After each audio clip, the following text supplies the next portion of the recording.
Hello everyone, welcome to my channel MDT traders. कैसे हैं आप सभी। आज इस वीडियो में हम लोग देखने वाले हैं गोल्ड और बीटीसी को। देखेंगे कि क्या हो सकता है अब यहाँ से, है ना। तो उसको समझने वाले हैं हम लोग। कल के दिन की बात की जाए तो सबसे पहले कल के दिन की बात कर लेते हैं। वन डे को हम लोग ओपन कर लेते हैं चार्ट।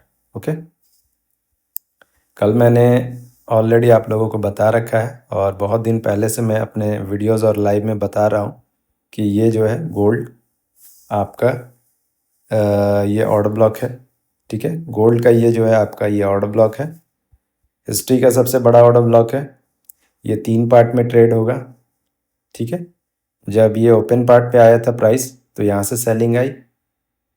मिडिल पार्ट के लिक्विडिटी को स्वैप किया है, यहाँ से सेलिंग आ सकता है ना। फिर भी ऊपर से रिजेक्शन आपको देखने को मिला कल। अच्छा, गोल्ड में जनरली मंडे के दिन इस तरीके का गोल्ड करता नहीं है, कंटिन्यू करता है अपने ट्रेंड को। एक्सपेंशन डे होता है, बट ये मार्केट में ऑलरेडी कहाँ पे था, ये कह सकते हैं कि ऑर्डर ब्लॉक लिक्विडिटी स्वैप करके अपने ऑर्डर ब्लॉक के मिडिल एरिया की लिक्विडिटी स्वैप करके नीचे आ रहा है। तो नीचे में कौन सा लेवल ये अभी दिखा सकता है?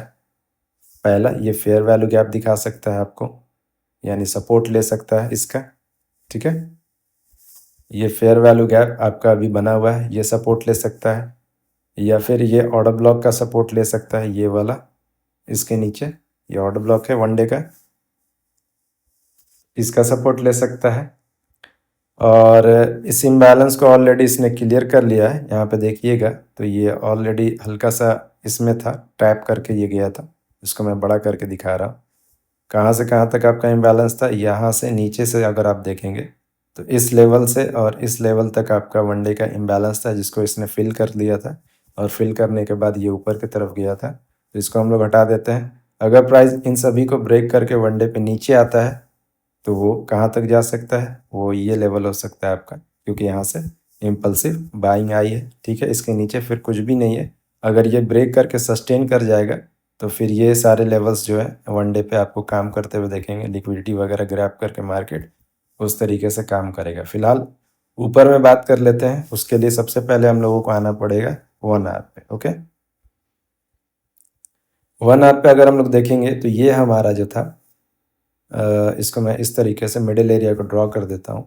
तो इसके ऊपर ये लिक्विडिटी लेने गया। लिक्विडिटी कहाँ तक लेने गया? सभी को पता है कि हिस्ट्री का सबसे बड़ा ऑर्डर ब्लॉक है, तो उसके मिडिल एरिया के ऊपर लिक्विडिटी होगा। बट लिक्विडिटी का हम लोग कैसे फाइंड आउट कर सकते हैं कि लिक्विडिटी यहीं से मार्केट क्यों गिरा? लिक्विडिटी कहाँ तक होगा? ये ऊपर भी जा सकता था। तो उसके लिए सिंपल वे है, आप 1 आवर के पीछे जो भी हिस्ट्री में बीता है उसको देखिए। ठीक है, तो आपको दिख जाएगा कि यहाँ पे इसके ऊपर ये ऑर्डर ब्लॉक था। ठीक है, ऑर्डर ब्लॉक ये आपका एक इम्पॉर्टेंट लिक्विडिटी के तरह काम करता है। ऑर्डर ब्लॉक एरिया रिस्ट्रिक्ट होता है, यानी रेजिस्टेंस क्या कहते हैं, सपोर्ट एंड रेजिस्टेंस की तरह। तो रेजिस्टेंस की तरह यहाँ पे इसने वर्क किया है। लिक्विडिटी की बात की तो दिख गया लिक्विडिटी। पहले ऑर्डर ब्लॉक के फर्स्ट पार्ट से सेलिंग आई, दूसरा मिडिल पार्ट से सेलिंग आई। मिडिल एरिया को भी इसने मिडिल एरिया के ऊपर की लिक्विडिटी आई थिंक हल्का सा टैप किया है ना। देख लेते एक बार ऑर्डर ब्लॉक हम लोगों ने सही से मार्क किया है कि नहीं। ये रहा एग्जैक्ट। तो मिडिल एरिया की लिक्विडिटी जो है आई थिंक ये बची हुई है, या फिर मिडिल को हल्का सा टैप करके मार्केट नीचे आ रहा है। अलग अलग ब्रोकर पे जो है अलग अलग थोड़ा सा चार्ट ये वेरी हो सकता है। ये ट्रेडिंग व्यू का टीवीएस का है। अगर ओंडा पे देखेंगे तो ओंडा पे कुछ ना कुछ यहाँ पे आपको टीवीएस दिख रहा है, टीवीसी। अगर ये ओंडा पे देखेंगे तो हो सकता है थोड़ा सा और चार्ट वेरी करे। ओके, तो इस पे ज़्यादा ध्यान नहीं देना, ध्यान देना है कि लिक्विडिटी हम लोग कैसे फाइंड आउट कर सकते थे इसके ऊपर, बड़े टाइम फ्रेम के ऑर्डर ब्लॉक के ऊपर। तो ये 1 आवर का था पहला रेजिस्टेंस, जिसको मार्केट ने इधर क्या कहते हैं, इधर से रिजेक्शन दिखाया। कल जो ये लिक्विडिटी इसने ली थी यहाँ पे 1 आवर की फर्स्ट पार्ट की, तो ये जब प्राइस ऊपर जा रहा था 1 आवर पे तो इसने एक इम्बैलेंस इधर क्रिएट किया था। इसके बारे में हम लोगों ने कल देखा है ऑलरेडी वीडियो में, है ना। अब बात कर लेते हैं कि ये नीचे कहाँ तक आया। ये नीचे आया है, देख सकते हैं। इस फेयर वैल्यू गैप को क्लियर करने के बाद इस फेयर वैल्यू गैप को इसने कल यहाँ पे क्लियर किया है ना। एक ये नीचे वाला लेवल मैं हटा देता हूँ क्योंकि वो वन डे का है। तो ये फेयर वैल्यू गैप पहले इसने क्लियर किया था, फिर प्राइस आया ऊपर से, इस फेयर वैल्यू गैप को लिया है, क्लियर किया है इसने। उसके नीचे का हम लोग कह सकते हैं कि ये क्या कहते हैं, कितना गया ये कैंडल के नीचे नहीं गया है। इस फेयर वैल्यू गैप को क्लियर करके मार्केट कहाँ गया इसको समझिएगा गौर से। जब फेयर वैल्यू गैप को लेता है मार्केट, तो फिर चांसेस रहता है कि फेयर वैल्यू गैप तक ही जाकर वो डिलीवर करे, है ना। जैसा कि कल मैं अपने लाइव में इधर ट्रेड हो रहा था, तो मैं बात भी कर रहा था कि मेरे लिए इंटरेस्टेड एरिया इधर रहेगा, इधर से सेलिंग वगैरह मैं कर सकता हूँ, ठीक है। तो मैंने सेलिंग की भी है ऑलरेडी आज के दिन। तो इधर से जो है फेयर वैल्यू गैप पे गया, और उसके बाद जो है छोटे टाइम फ्रेम पे इधर आपको अच्छा दिखा है चार्ट, और उधर से सेलिंग भी मैंने किया है, ठीक है। तो ये कुछ पकड़ने का आइडिया होता है। ऊपर से जो ये सेलिंग आई, तो अब हमें देखना था कि ये फेयर वैल्यू गैप तो अपना क्लियर कर चुका था ऑलरेडी। यहाँ पे देखिए 1 आवर पे ये फेयर वैल्यू गैप आपका ऑलरेडी ये क्लियर करके गया था। तो प्राइस कहाँ रिएक्ट करेगा, उसके नीचे जो ऑर्डर ब्लॉक है वहाँ रिएक्ट करेगा, ठीक है। प्राइस ने क्या किया है, इसके नीचे ऑर्डर ब्लॉक के नीचे रिएक्ट किया है, ठीक है।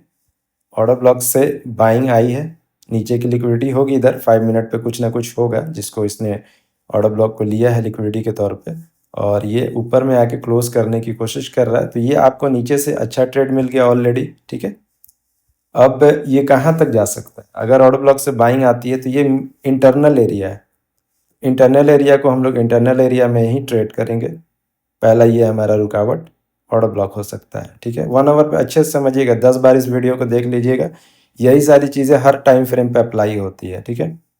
इधर से जो है ये अगर कंटिन्यू करता है ऑर्डर ब्लॉक को सपोर्ट करके, तो ये ऑर्डर ब्लॉक तक जा सकता है। अगर ये ब्रेक होता है तो ये ऑर्डर ब्लॉक काफ़ी इंपॉर्टेंट है आपका ऊपर में, और यहाँ से मार्केट गिरा है तो ये ऑर्डर ब्लॉक काफ़ी इंपॉर्टेंट रहेगा। अब अगर इसको भी अगर ये ब्रेक कर देता है तो फिर ये आराम से ऊपर की तरफ निकल जाएगा, इधर वगैरह इधर थोड़ा सा लिक्विडिटी वाला ग्रैब करके इधर इम्बैलेंस बना के फिर कंटिन्यू करने की कोशिश करेगा। कहाँ तक कोशिश करेगा, तो उसका मैं बता देता हूँ, क्योंकि ऊपर का POI अभी डन नहीं हुआ है। 1 आवर के चार्ट के अकॉर्डिंग सबसे इम्पॉर्टेंट हमारा पॉइंट ऑफ इंटरेस्ट यहाँ है। ये अनमिटिगेट ऑर्डर ब्लॉक है और टॉप पे है। यहाँ से मार्केट जो है अपना रियल गिरावट वगैरह दिखा सकता है, ठीक है। अगर गिरावट आएगा, या अगर ये प्राइस अभी जो चल रहा है गोल्ड में अगर इधर से गिर जाता है तो कहाँ तक जा सकता है, उसको भी मैं मार्क कर देता हूँ। अगर ऑर्डर ब्लॉक से सेलिंग आई तो ये ऑर्डर ब्लॉक आपका लास्ट में वर्क करता हुआ दिखेगा।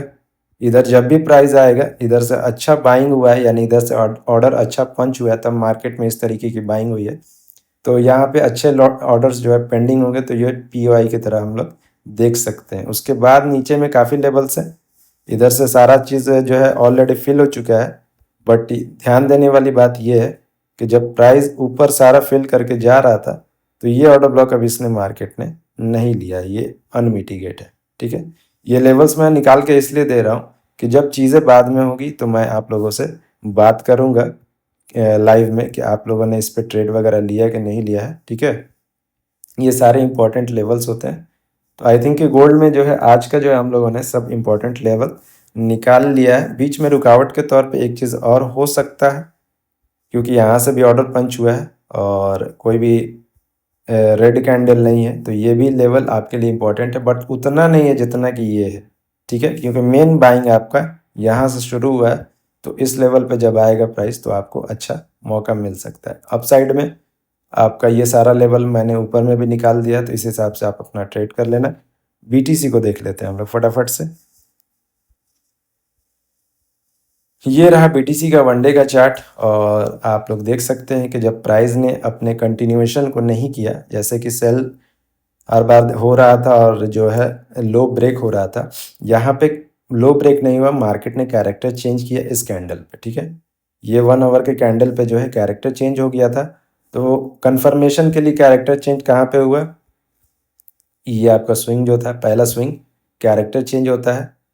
जो ये लोअर लो ब्रेक कर रहा था, इधर से सब लोअर लो जो ब्रेक कर रहा था, लोअर हाई सेफ था, एक भी लोअर हाई जो है ब्रेक नहीं हो रहा था। ये पहली बार आपका लोअर हाई ब्रेक हुआ, तो मार्केट ने अपना बिहेवियर चेंज किया है, यहाँ पे बड़े टाइम फ्रेम पे चेंज किया, वनडे पे, है ना। तो इसको इम्पोर्टेंस के तौर पे हम लोग देखेंगे। अब बात करते हैं लिक्विडिटी कितना अच्छे तरीके से वर्क करता है। तो इस कैंडल के ऊपर लिक्विडिटी थी, ठीक है, और मार्केट ने क्या किया है, इसके लिक्विडिटी ली है छोटे टाइम फ्रेम पे, और इधर से सेलिंग वगैरह दिखाया है, क्लियर, कोई दिक्कत नहीं है। अब कहाँ कहाँ लिक्विडिटी है, तो यहाँ आपकी लिक्विडिटी है, यहाँ है, बट इससे ज़्यादा इंपॉर्टेंट आपका यहाँ है। मोस्ट इंपॉर्टेंट लिक्विडिटी इसके ऊपर है। अगर प्राइस इसके ऊपर जाता है तो इधर इम्बैलेंस आपका रहेगा वन डे पे, फेयर वैल्यू गैप वगैरह जो भी रहेगा। तो आप लोग कोशिश करना बाई करने के लिए इधर कहीं से, अगर इम्बैलेंस रहे तो फेयर वैल्यू गैप या ऑर्डर ब्लॉक, इधर से बाइंग करने की कोशिश करना वन डे पे BTC में। और प्राइस कहाँ तक जा सकता है, पहले फेयर वैल्यू गैप तक जा सकता है। ओके, ये आपका ऊपर में फेयर वैल्यू गैप है, अनमिटिगेटेड टच नहीं हुआ था ये।